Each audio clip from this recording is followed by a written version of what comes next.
When the old woman died, her son was sure one thing. He believed the land, the animals, and the house would finally become his. But when the village leader read her decision, the room went silent. Everything she owned was given to someone else. Not family, not blood, but a young man who helped her when she had nothing. Stay till the end, because this story is not about anger or revenge. It is about choices, patience, and how money listens more to character than to blood. Her name was Amira. Amira lived with her husband on a small farming land outside a quiet village. Their land was not large, but it was alive. Corn grew in neat lines. Wheat moved gently with the wind. Grain filled small storage rooms after harvest. They were not rich people, but they were stable. Her husband worked the land every day. Amira helped him from morning to evening. They believed in slow work and honest effort. They had one son, Kamel. When Kamel grew older, he married and brought his wife to live in the same house. At first, Amira was happy. She thought her old age would be peaceful, surrounded by family. She was wrong. One winter, Amira's husband became sick. The sickness stayed. Then one morning, he did not wake up. After his death, the house felt empty. The land felt heavy. Amira felt older overnight. She hoped her son would step forward. But Kamel did not. He woke up late. He avoided the fields. He complained about tiredness without working. His wife followed the same path. She waited for things instead of building them. So Amira kept going. Even with weak hands and tired legs, she went to the fields. She planted. She cleaned. She carried water. She sold small harvests in the market. Some days, she returned home shaking with exhaustion. But she did not stop. She told herself, if I stop, this family will fall. As time passed, tension grew inside the house. The daughter-in-law complained. She eats our food. She is old and useless. She brings nothing. Kamel stayed silent. Silence was his answer. One evening, after a long day in the field, Amira returned home and found her small things outside the door. A mat, a cooking pot, her old clothes. The door was closed. Her son stood inside, not meeting her eyes. That night, Amira sat outside her own house. No shouting. No crying. Just a quiet understanding. She had lost her home. Amira walked slowly toward the old land one last time. Near a large stone behind the house, she stopped. Many years ago, she and her husband buried a small metal box there. Inside were old coins and savings from market sales.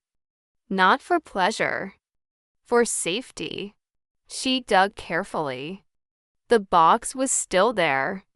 Amira held it and whispered, "You waited with me." She did not go back to the house. She walked toward another village before sunrise.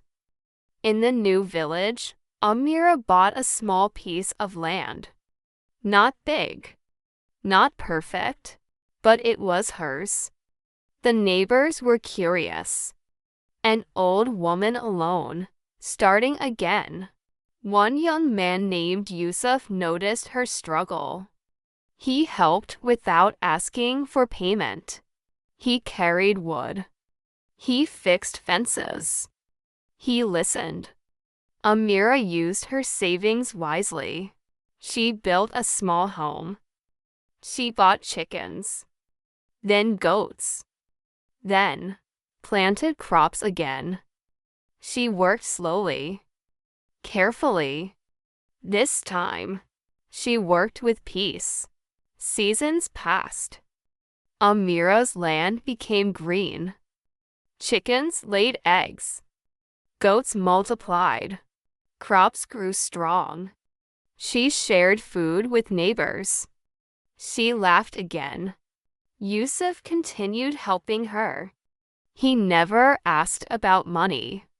He respected her like a mother. Meanwhile, in the old village, Kamal's house fell into ruin. Without work, without care, the land dried. The roof broke. Hunger entered quietly. One day, Kamal's wife went to find work. Hunger pushed her feet. In another village, she saw a familiar face. Amira. But this Amira was different. Strong house. Healthy animals. Green land. The daughter-in-law froze. She asked quietly, "Mother, can I work for you?" Amira looked at her for a long time. Then she said, "Yes, on one condition. You do not tell my son where I am." She agreed. Days passed. Kamal followed his wife one day. He saw everything. The land. The house. His mother. He ran to her. "Mother, help me," he said. "You are rich now." But Amira saw clearly. Not his hunger, but his intention. Before her death, Amira made her decision.